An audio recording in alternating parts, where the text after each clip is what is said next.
Do note that the incorrect examples are exaggerated on purpose so that the issues are easier to see. In my opinion, the correct examples do properly show what they are meant to show. However, they are in no means perfect. As an exercise, see if you can spot issues with my form in the correct examples, and if you do, please leave a comment down below. In this episode, we'll take a look at the short edge version of an ascending cut. Few words about the basic short edge cuts before we get into the exercises. This goes for both the ascending and descending cuts. In the manuscripts I've read, these are not actually used to cut the opponent. These are used as a parry or to get into a bind. If my memory serves, the few cases of cut like this used in manuscripts to actually cut at our opponent, the target is either the face or the hands. From that, I presume that the intention is not to actually deliver a deep cut. However, this is second-hand information. I can't actually remember that I would have read a manuscript with such a target. I think there is a single reason for this. These cuts can actually be dangerous for the cutter themselves. When we are cutting with the short edge in a handshake grip, we are cutting in the direction of the bend of our arm. This means that if the sword stops, the movement of our arm is going to force extension of the elbow and ulnar deviation of our wrist. As explained earlier in this series, neither of these are a good thing and can cause a serious injury. Because of this, do not try to cut a solid target with these cuts before you can properly stabilize your elbow and wrist. It is very important that neither are at the end of their range of motion to begin with. When you start to cut at any resistive target, and that includes tatami, start slowly. I recommend that you start testing out this cut with a pel or a training partner. Start very slowly and only add more force after you are sure you can keep your elbow and wrist locked. Only cut tatami or other cutting media after you are sure that if you fail, you do not hurt yourself. I have seen too many times people trying these cuts on tatami, especially with single-handed swords, and hurting their wrist and or elbow. When you cut cutting medium, do not try to force the cut through. Your form needs to be good enough that you don't need to. This is also what I believe to be the reason that these cuts are basically only described as parries in the manuscripts. It is very unlikely that your opponent's sword is going to completely stop your cut. In the case that your structure fails, this will keep your joints safe, at least to some degree. With that out of the way, let's get to the exercises.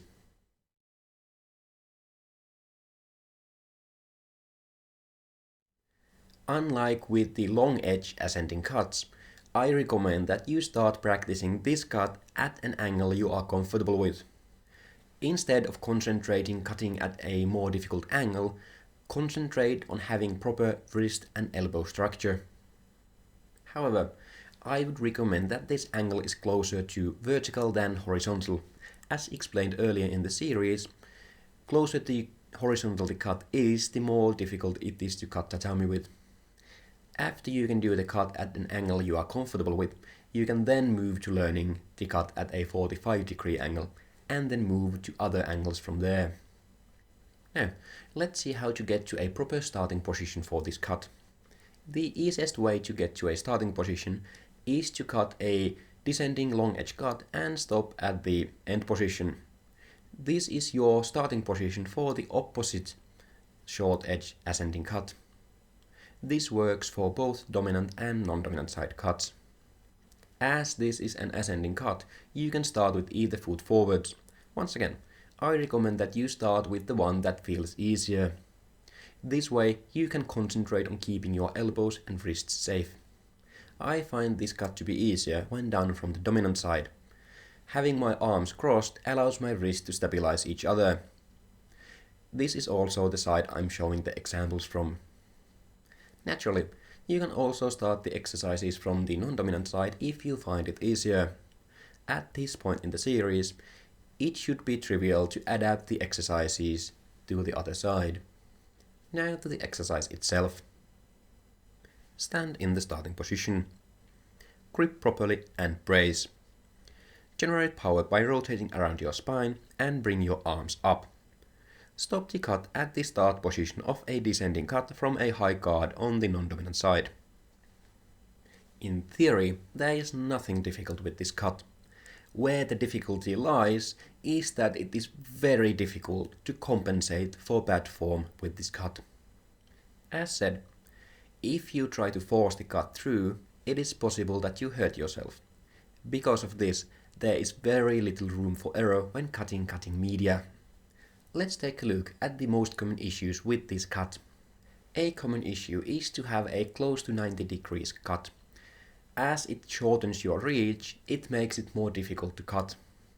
As it is important to lead with the tip and have your wrists locked out, people tend to overdo this and end up with a grip close to 90 degrees. Instead, aim for a good handshake grip as always. Remember to have your hands close together so your non-dominant hand can support your dominant one. The second common issue is trying to cut using your shoulders. As explained in the Ascending Cuts episode, you should keep your shoulders as relaxed as possible. Most of your power generation should come from the rotation around your spine. If you tense up your shoulders, the cut ends up being slow and it tends to cause trajectory issues. As with long edge ascending cuts, trajectory issues are common. Most often, people tend to scoop up with the cut. In my experience, this is even more common with the short edge variation. Naturally, this cut can also have all the other issues an ascending cut might have, but at this point of the series you should be able to figure out those on your own. If you need a recap, go and watch the Ascending Cuts episode again, the link is in the description. After you can cut with one variation, move to the other ones. Cut with both feet forwards and from the dominant and non-dominant sides.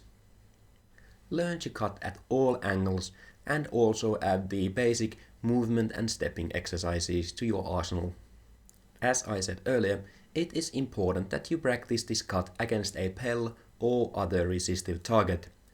Start slowly. Do not just go and cut at full power against a cutting media or in sparring before you have made sure that you can do it safely.